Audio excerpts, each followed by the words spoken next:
எங்களுக்கு அந்த எந்த நான் நாளைக்கு யார்கிட்ட ஓட்டு கேட்டு வரப்போற ஆளுங்க கிடையாது, நான் கூட்டணி வைக்க போற ஆளுங்க கிடையாது எங்களுக்கு. அதனால எங்களுக்கு எதை பற்றியும் கவலை இல்லை.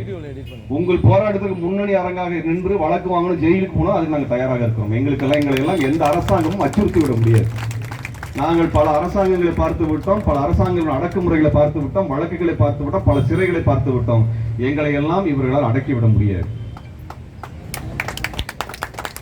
துணிந்து நில்லுங்க, துணிச்சலா நில்லுங்க, மாணவர்களை தயார்படுத்துங்க, பிற அமைப்புகளோடு பேசுங்கள், அவர்களையும் இணைத்துக் கொள்ளுங்கள், இணைத்து போராட்டத்தை கூர்மைப்படுத்துங்கள்.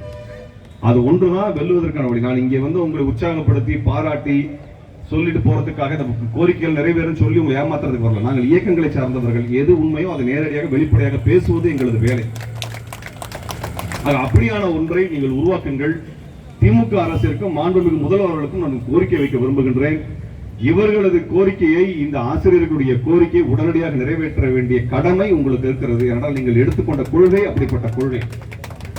இது குறித்து நீங்கள் உடனடியாக கொள்கை முடிவு எடுக்க வேண்டும். உங்களது கல்வி அமைச்சர் அது குறித்தான புரிதல் இல்லாமல் இருந்தால் நீங்கள் ஆசிரியர்கள் பிரதிகளை அழைத்து நீங்கள் அவர்கள் மூலமாக அந்த கோரிக்கையை எடுத்து நீங்கள் பேச வேண்டும்.